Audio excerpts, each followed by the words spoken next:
Agent Morris with the NSA. We have identified some very, very interesting anomalous type of aircraft.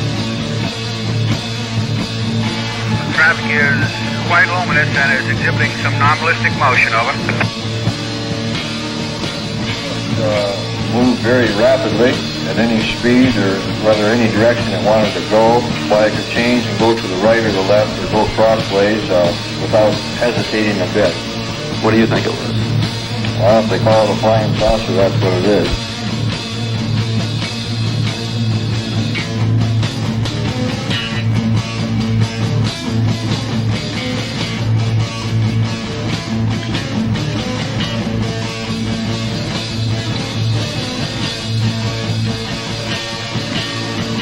EWA 517, do you want to report a UFO? Over. Negative. We don't want to report.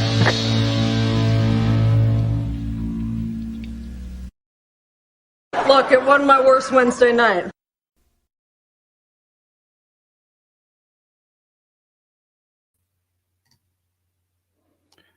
Good evening, everybody. This is another edition of Anomaly-NOW, live from Austin, Texas. It is January 25th, 2023. I'm your host, Smiles Lewis, and with my fellow host, Mark Jackson.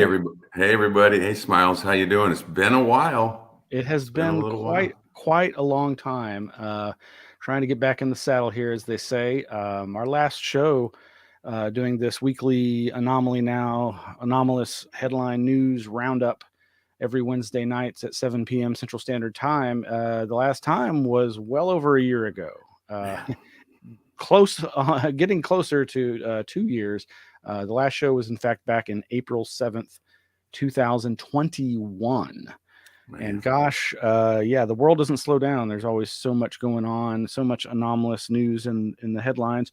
Over the last year and a half or however long it's been, we have continued putting out fairly regular weekly email newsletters at the anomalyarchives.org website. This is the weekly news roundup show for the Anomaly Archives, a 501c3 nonprofit. Full name, Scientific Anomaly Institute, Anomaly Archives, headquartered here in Austin, Texas. Founded in 2003 by myself and several other near and dear friends who have served on the board of directors. Mark and I both currently serve on the board of the Anomaly Archives, and it is our great pleasure to be with you again after such a long time. Mark, it's so good to see you. It has been a little while since we hung out.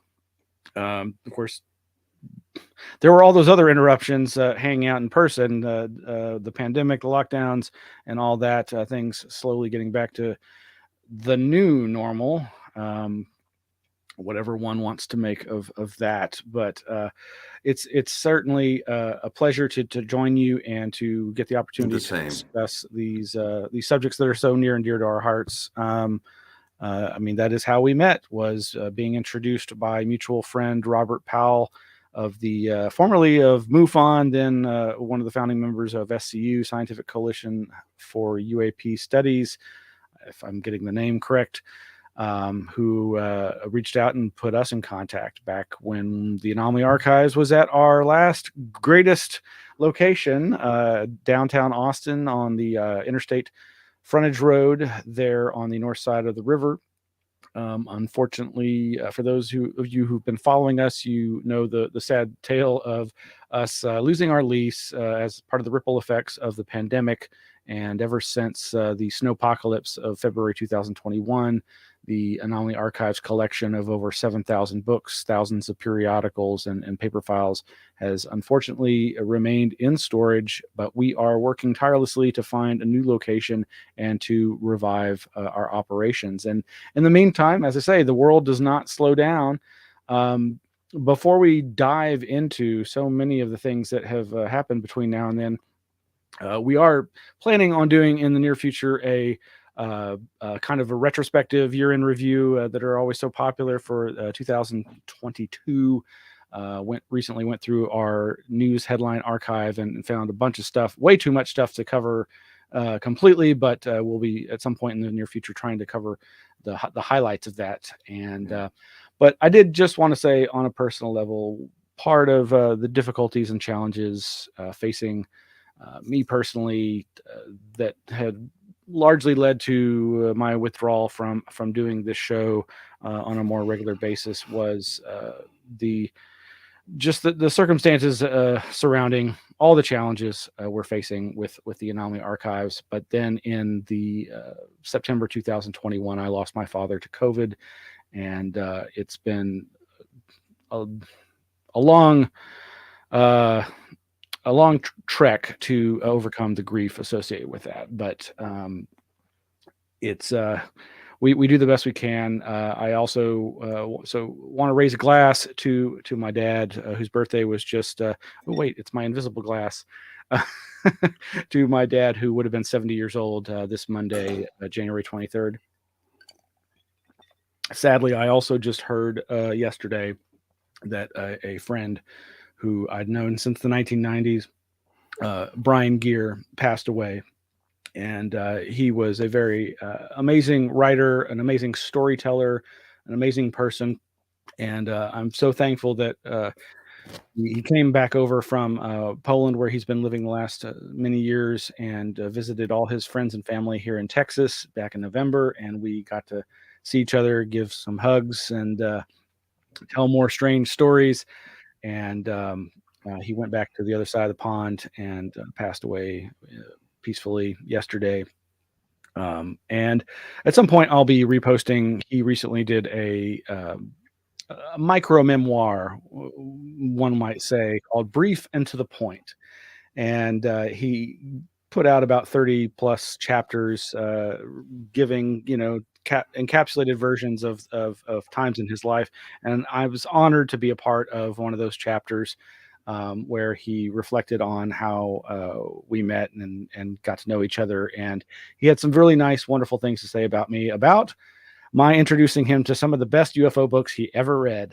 And he even included a list of those as a bibliography to that memoir. So thank you, Brian.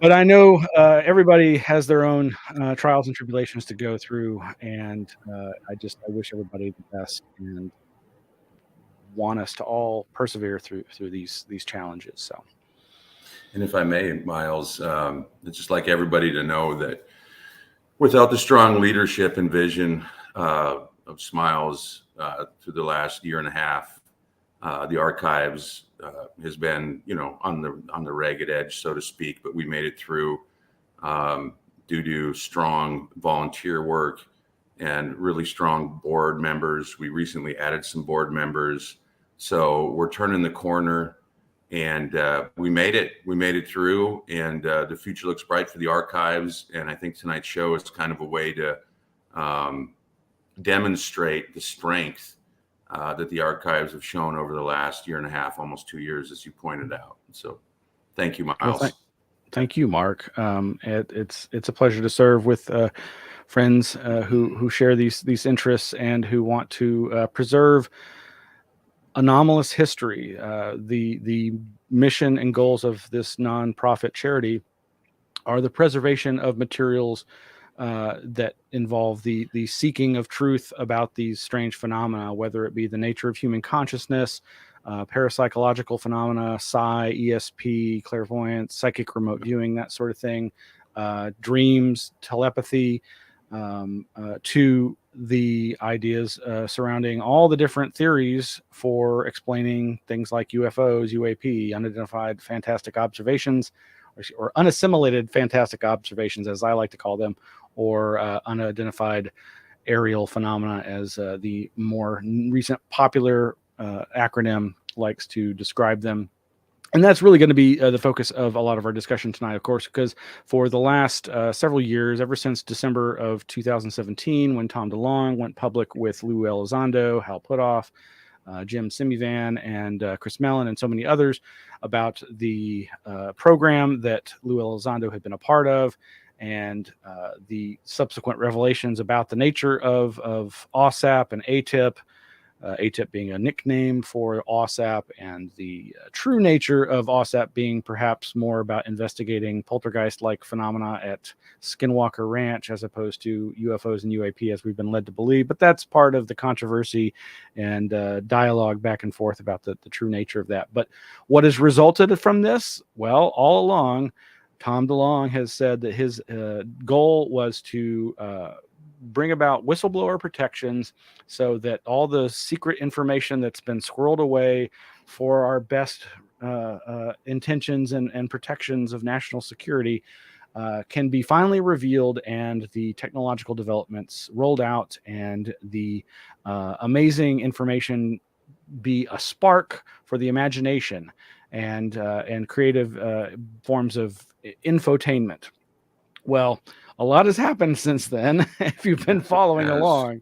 Yes, it has. And some folks have left To the Stars Academy, DeLonge's organization, and gone on to their own efforts. It's sometimes really hard to keep track of what the heck's going on without a scorecard, but we certainly have been following right along, even though, as you may have detected in some of my current and past commentaries, some skepticism about the true nature of what is really going on with this big government sea change in the acknowledgement of these anomalous aerial phenomena. So, and one thing too, Miles, I think, and maybe we'll touch on this a little later in the show, there's a very prominent physicist today by the name of Eric Weinstein. He's famous for unified geometric theory of physics. He said, look, there's clearly a psyop here, and it's self-evident. At the time of Blue Book, they were either lying to us then that there was nothing to see here, and then now that they're saying there's something to see here, they're either lying to us now that there's something to see here. So it's finally created a spectrum where the psyop has come to the surface, and they were either lying then or they're lying now. It's pretty straightforward. Yeah, and I'd say it's the whole thing of, are their lips moving? Yeah, they were moving right? Then, and they're moving now. And when I'm critical of governmental agencies and the people that work in them, we have to resist the tendency to tar and feather everybody as being some kind of global organism with regard to these organizations. And it's just like, you can criticize the structure and not be criticizing the individuals unless you name them. So one of the things that's been going on this past year, just real briefly, is, again, this big sea change that's been happening, largely to do with the going mainstream of the UAP phenomenon, as well as the governmental and military apparatus working on trying to institute Blue Book 2.0, if you will, these new the UAP task force, which then got rebranded and recreated as the AARO, AARO. What is that for? The All Domain Anomaly Resolution Office, which bless them for putting anomaly in there instead of aerial or aviation or whatever with the previous UAP. And now they're back to calling it unidentified anomalous phenomena, which I much prefer to unidentified aerial or aviation phenomena. And the big revelation, though, has been that the NDA required the putting together of a public and a private report about the findings of the efforts to unravel the tangled mess that is all these different agencies, all these different government and military departments that may have little pieces of the puzzle and have all had their various secrecy oaths and non-disclosure agreements. And that's the big claim, that there's all this stuff going on in secret and it needs to be brought out into the open. But the sea change that also has been happening, which is really important, and I think in some ways more important, is the sea change that's been happening in the academic arena. And it's because of archives like ours and others that are, I think, leading the charge in that realm. these other archives are obviously much more significant than ours here in Austin, but we're all doing our part. But this recent event a year ago, in March of 2022 at Rice University in Houston, which was, of course, originally supposed to happen back in 2020, I believe, but did not happen then, got delayed a year or two because of the pandemic and the lockdowns. Rice University, a STEM, science, technology, engineering, and mathematics school in Houston, Texas, their religious studies, their humanities department, under the direction of Dean or Associate Dean Jeff Kripal, has created this archive that is documenting all these sorts of things. And the initial donations of collections to this archive there is just phenomenal. It is a cross section of spiritualist, close encounter, alien abduction stuff, like with Whitley Strieber's collection, science research on UFOs by Jacques Vallee, Richard Haynes, and so many others. It's mostly UFO related, but it goes into all these tangentially related or intimately related, in my estimation, arenas. And I think this was the shot across the bow, I think, for academia. And I think it's just been accelerating since then. And then just a few months ago, just as I was honored to be a guest at the inaugural first annual Texas UFO conference in Jefferson, Texas. Oh no, my green screen is messing it all up. Anyway, this was a great little event put on by Craig Woolheater, the Texas Bigfoot Conference organizer in Jefferson, Texas, and I and several others were presenting there. But it was that weekend when the press release went out from David Marler and Kufos, who've been joining forces over the last year and a half or so, forging a new archive and a new nonprofit, which they launched that weekend, called NUFO HRC, for National UFO Historical Records Center. And for those of you not familiar, David Marler is the ufologist who pretty much cut his teeth, so to speak, on the triangle UFO issue, focusing on sightings of triangular shaped UFOs. But of course, his research and his archiving and his preservation work goes well beyond that, but focuses specifically on sightings cases. And he has one of the best sightings archives in the United States, in North America.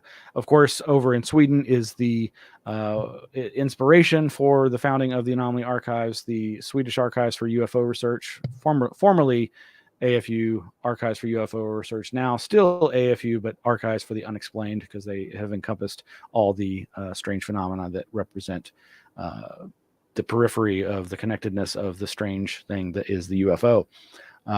And at that Rice event, we got to meet Klaus Vaughn from there. So, what was that, Mark? And Miles, I just think that let's not get it lost in the narrative here that just everybody that's watching tonight understand the importance of the work that Smiles has championed for so long, and why we're doing what we're doing tonight. You know, Rice University is a storied university of academia. Like you said, it's a STEM university, and for them to start their own archives that basically mirrors the Anomaly Archives, albeit, you know, they have the juice or the power to bring in bigger names and grow their archives more rapidly. You know, the Anomaly Archives, what we're doing here tonight, has outdated them by decades. And I just want you to know that if you're watching and you're interested in this and you want to get more involved with the Anomaly Archives and reach out to Miles, that, you know, the fact that Rice had done this and now they're opening up their own archives to preserve this sort of information validates and should motivate you to come out and follow your interests, and that voice inside of you that says, I want to know more about XYZ, because that's why the archives exist. And we're right here in Austin. So I just, again, you know, Rice University, think about that. And Miles, you beat them by decades. So, you know, that's just the extent You know, and I think the extent of the collection itself that we have right here in Austin, there's no reason to go to Rice. You reach out to us. Miles has his information, of course, on the website, etc. So. Well, thank you. And every time I became self-deprecating with Jeff Kripal, he would be quick to say, "You've been doing this a lot longer than we have, so thank you." That's right. And that really warmed my heart. So yeah, moving right along. The event that I mentioned, the Texas UFO conference, that was in November, and that was already like we were waiting for this this UAP task force report, this latest explication of what's been going on with the government.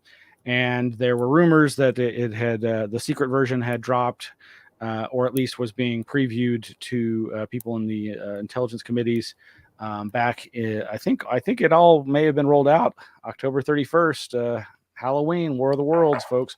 But we've been waiting, and finally here in January of 2023, it was finally put out, and it's not much to look at. There's it gonna. Yep, it's only about 12 pages, folks, and it's really an initial foray into what you would expect, just saying, hey, we found a few hundred more reports. This has fueled news reports saying that UFO sightings have increased, when in fact what they really should be saying is, if anything, military UFO sightings reports are more prevalent than they were before. As far as like UFO sightings in general, that's a whole other metric. But it really does seem to be a matter of, with the reduction in stigma associated with the reporting of these phenomena by pilots and military personnel, more people are willing to go on record about what they've seen. And unsurprisingly, the report mostly trashes the bulk of sightings, much in the same way that we've always said for decades and decades and decades, that 80+%, if nay 90+% of UFO reports are of mundane objects that just are misidentifications by unskilled observers. And that more often than not, the remaining unidentifieds are unidentified because we just don't have enough information. Now, the whole thing about this process with the military and the government is they have access to the best equipment, hypothetically. They have access to many more types of sensors, satellites, and military tech that could hypothetically detect and record this information. And so that's where we're waiting to get some real meat. Whereas so far what's been dribbled out as a result of the efforts of these activists and former government insiders is dubious at best, in my estimation. I know a lot of folks really get excited about those 3 Navy UAP UFO videos, but certainly the testimony is more interesting than the video evidence in those cases. But that's really like, again, there is no one case that like should be put. You shouldn't hang your hat on for like, that's the one that's going to prove it all true. But anyway, so the bill has came out, and there's been a lot of interesting news coverage about this bill and the defense bill. But what I think we're going to focus on here real quick is this aspect of it that involves my favorite UFO researcher, Dr. Jacques Vallee, who, when he first moved here to the States from France, of course, first moved to Austin, Texas, and then went on to become J. Allen Hynek's protege. And he has been reporting on doing the he released his book Trinity, the Best Kept Secret, not too long ago. And in fact, this is a very interesting book. And I remember there was a lot of criticism of Vallee for having worked with Paulo Harris on this book. And she had been researching this beforehand. And when he realized that she had already done a lot of the research, he joined forces with her, and they put out this book. And there's now a new revised version with a very different red cover. I prefer this original cover, but the new book has a little bit extra information about one of the other alleged witnesses. But in a nutshell, this case goes all the way back to 1945, I believe, about a week after the Trinity bomb test there in New Mexico. And this all revolves around some children who were active workers on their family's ranch there near San Antonio, New Mexico. Not San Antonio, Texas, as some news reports have attributed the location. But this is very close by to Alamogordo, and also to Roswell, and also to Socorro, where another similarly shaped object was reported, of course, a few decades later. And the case involves these kids witnessing, hearing the crash of something that apparently hit a nearby military or aviation radio tower, and then crashed into the ground. And they went out to investigate and claimed to have seen insect-like beings inside and outside of the craft. And the story unfolds over the course of several days. And there are a lot of people who just think that this is lunacy and not a good case, whereas Vallee is really hanging his hat on it.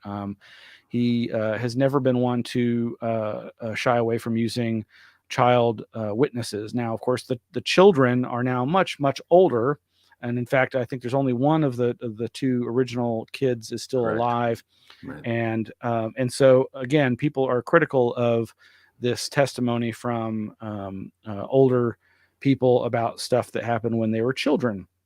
And certainly there's all kinds of issues to consider when dealing with that kind of through the lens of time and memory.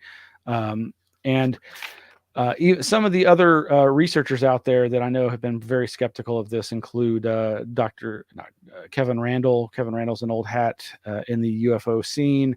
And of course, he's interviewed Vallee and Harris on this particular case. And he's talked about it with some of his other guests. He was talking to Rob Swiatek of MUFON and FUFOR. And Rob said that he recalls another UFO researcher of some repute, Don Berliner, having been contacted by the witnesses circa 2002, 2003 via email, and that they forwarded it to the Fund for UFO Research, FUFOR members, but ultimately shied away from it.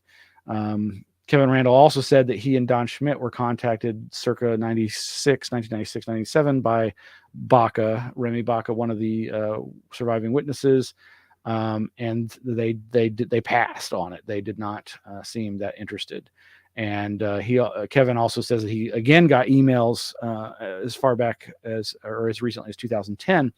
All of this is just to say that it's not that this case was laying completely unreported. And in fact, if I can find my link here, one of the witnesses did in fact put together a book that is out there. Let's see if I can show this. Yeah. Born on the Edge of Ground Zero, Living in the Shadow of Area 51 by Remigio Baca. And there is the cover by Remy Baca and Jose Padilla, the two child witnesses of this case. There's other aspects of the case that involve other witnesses.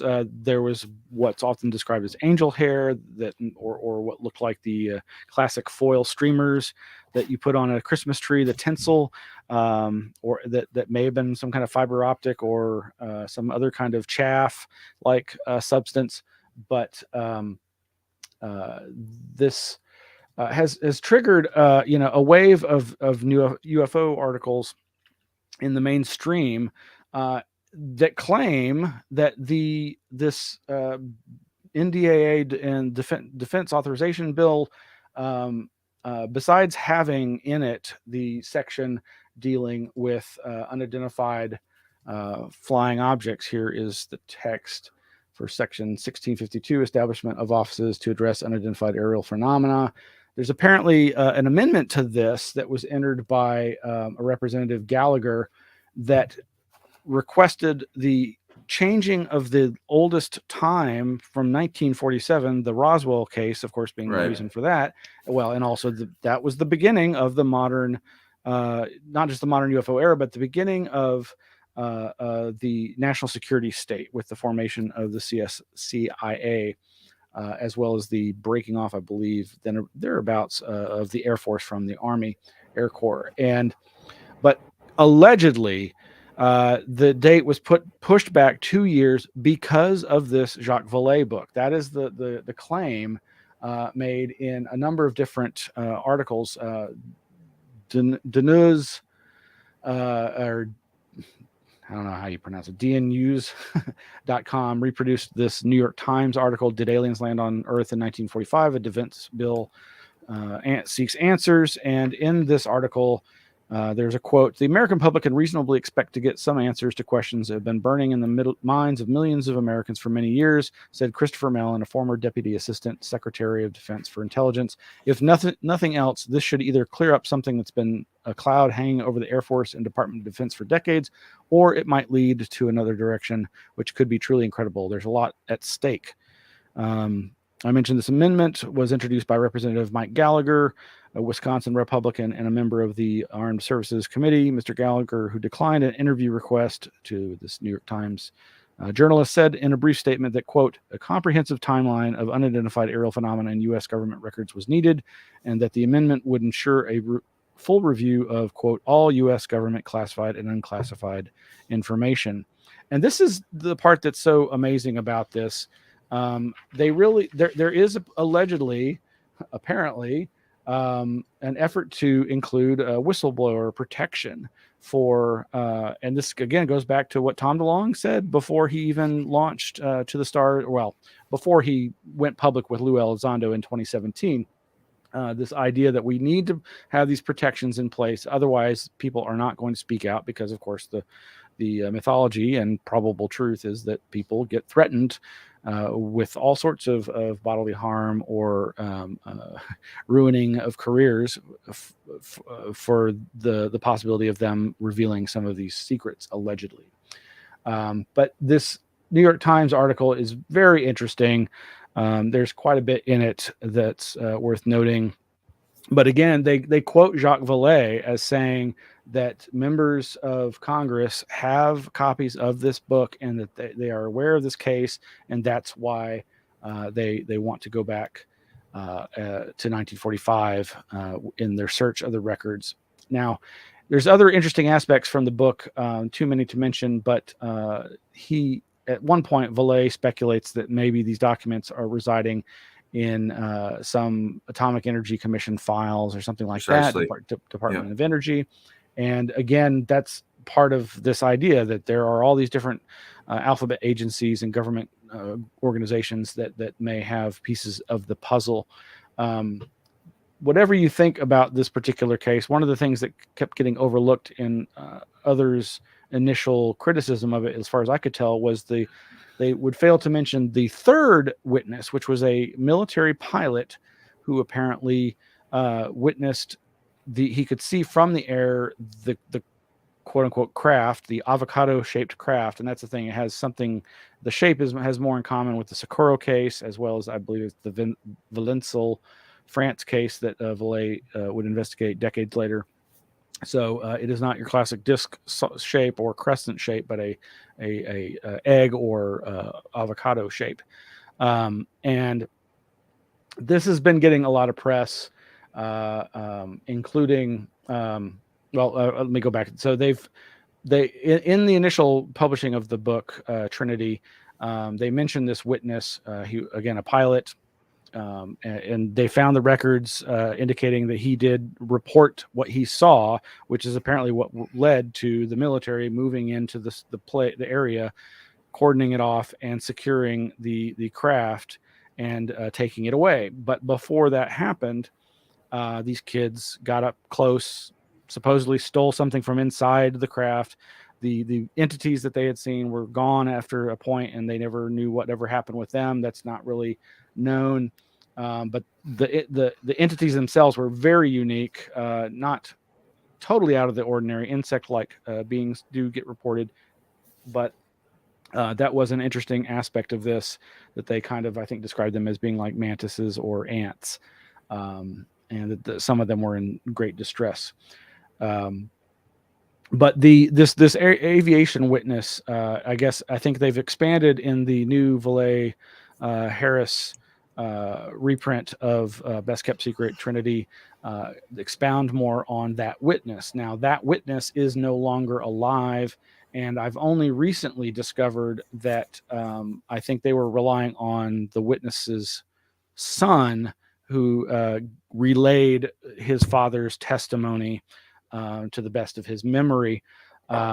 But what also I find interesting is I was not aware that I think this particular witness may have been an active person in the UFO community. His name is spelled a couple of different ways, Brothy, but I think it's Brophy, Brophy. And when I was searching my files, I found an old Filer's files. George Filer had been putting out, he may still be doing it, a newsletter with lots of cases, and that name came up a number of times as somebody who had sent information to him. So it seems clear that either because of this incident or already before this incident, that this Brophy character was a military pilot and had an interest in UFOs as far back as this perhaps sighting in 1945. But as I say, this has gone on to be featured in many different news articles besides the New York Times. The Daily Mail covered it, and the Daily Star did a much smaller version where they're the ones that said San Antonio, Texas instead of San Antonio, New Mexico. But even old Tucker Carlson over at Fox News has gotten onto this story. And he had on the, quote unquote, UK's X-Files guy, Nick Pope. And he talks about this case. I'm not going to play the audio, but whatever you think of Tucker Carlson, he has been covering this subject, unlike a lot of other mainstream people out there.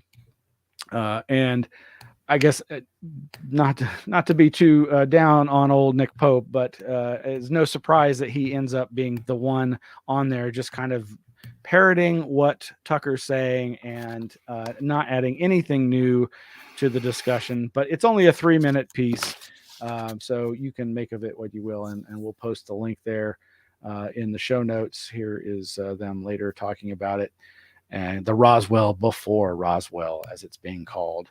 The reset, Yeah.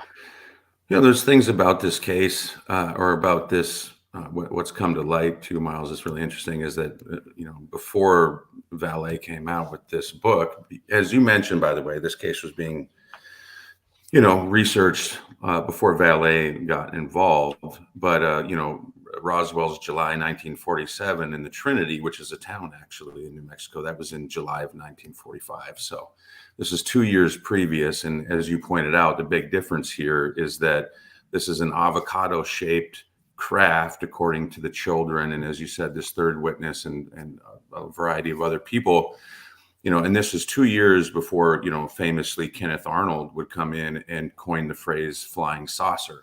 So there's discontinuity enough anyway that it's interesting that the whole notion of flying saucers and the consciousness of the media and the larger social think group, this totally breaks down all those barriers.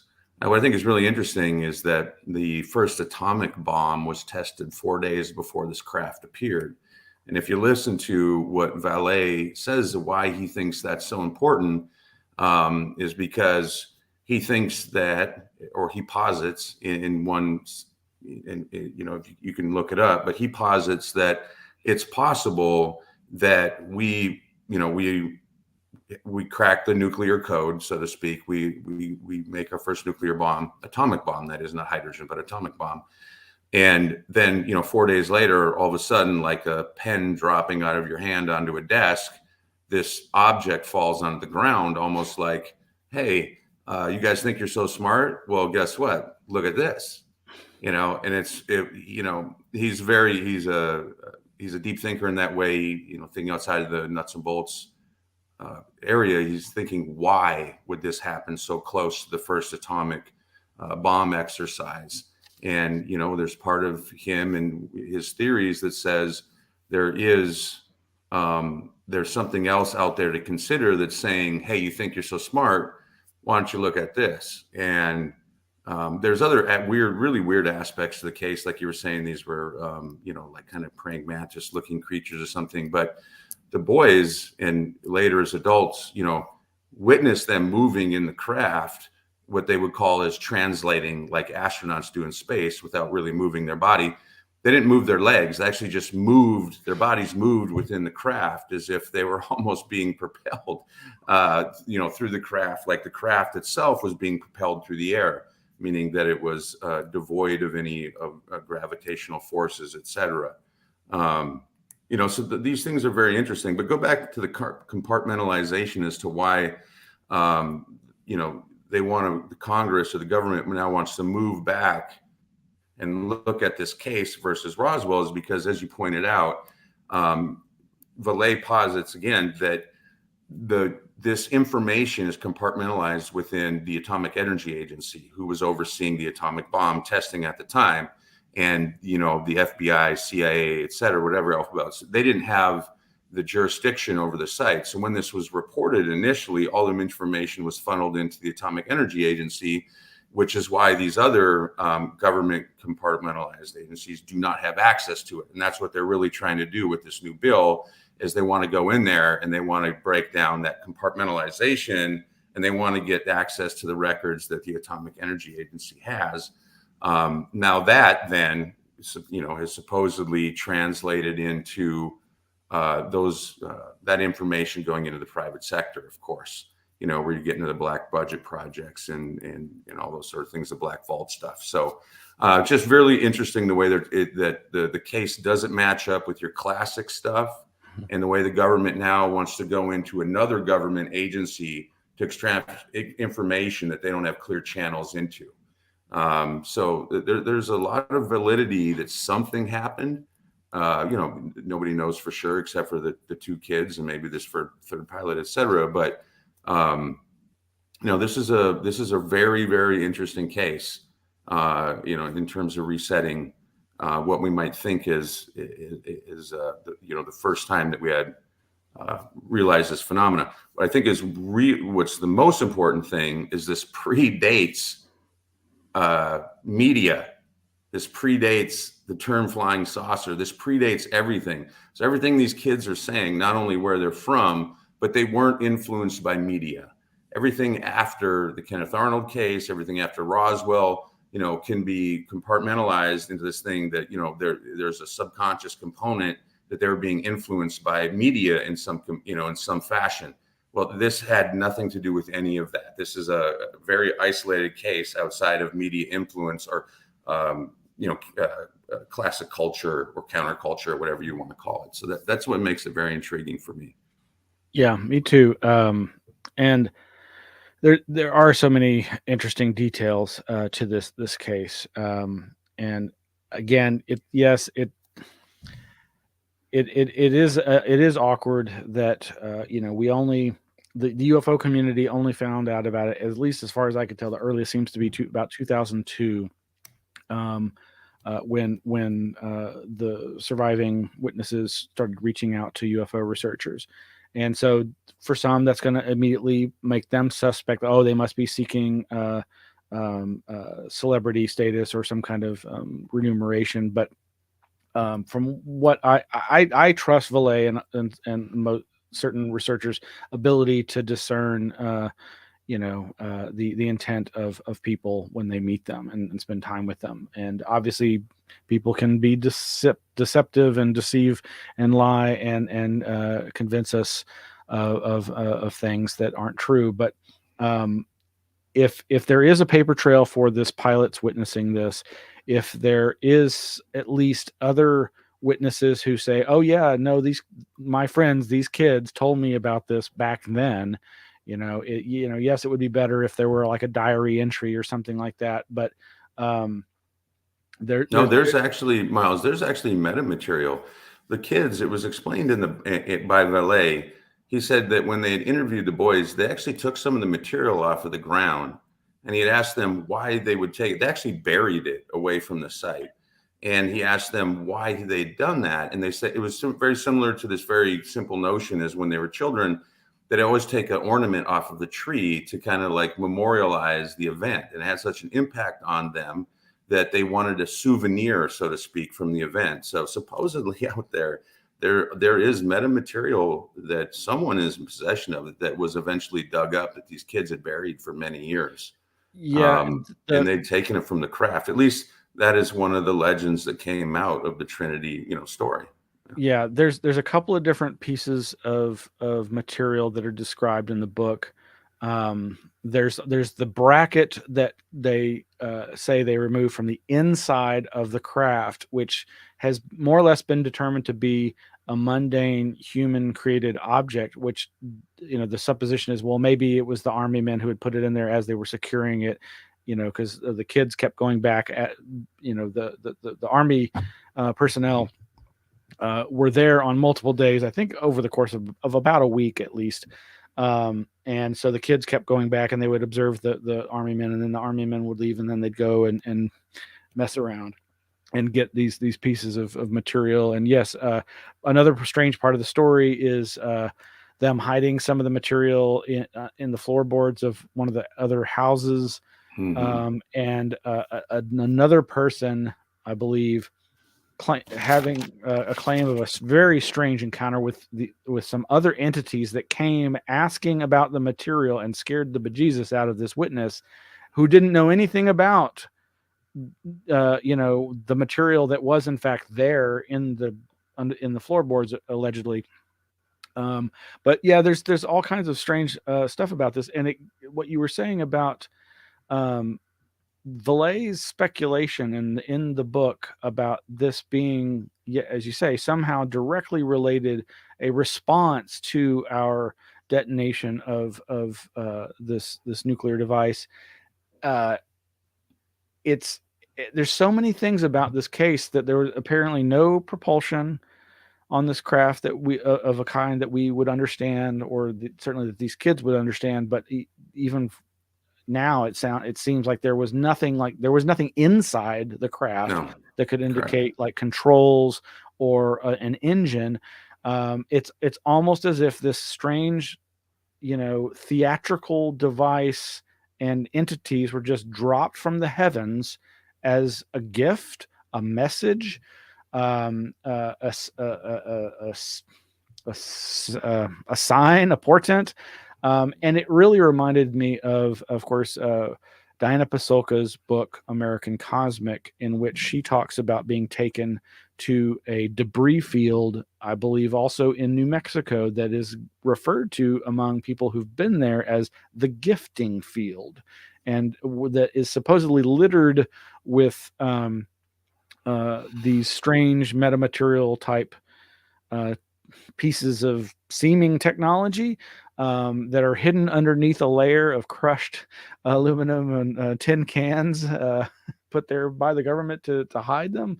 These are very strange stories, and of course, in a lot of ways, they just seem like they're just stories. And until we can really look at physical evidence or triangulate testimony, that's kind of all these things tend to be anyway in the UFO field. But it's a fascinating case.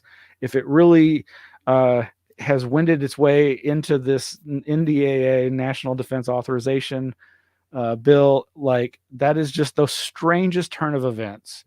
And, truly anomalous. And yes, indeed. And that Vallee has managed to be at the forefront with this is not a surprise per se, but is a joy to witness. And I'm just enjoying watching and reading as we see what unfolds next.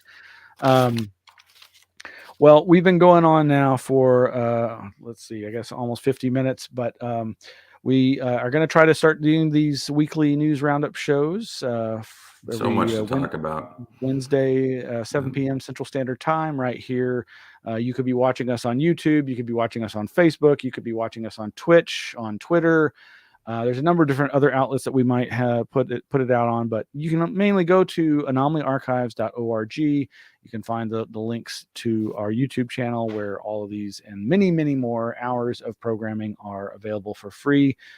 We are, again, the Anomaly Archives Scientific Anomaly Institute, 501c3 nonprofit here in Austin, Texas, and we are preserving and educating the public about these types of materials and the information surrounding them. But we should probably wrap up here, but tune in next week. Also, of course, if you just want to listen to the audio, you can subscribe through your favorite podcatchers, Spotify, et cetera, et cetera, et cetera. We put out the audio versions there. It'll be up in a little while. But thank you all for tuning in and for taking the time to listen and to watch and to support the Anomaly Archives. And Smiles, thank you for your leadership through the last couple of years. The archives needed it, and I think that as we come out of this thing, that a lot more people are going to be interested and seeking us out. And without that effort, we wouldn't have been here for them. So this is it's a big deal that we're back here tonight, and we'll continue to be here, et cetera. So lots more to come. Great things are on the horizon. So everybody, take care, be safe, and we'll see you next week.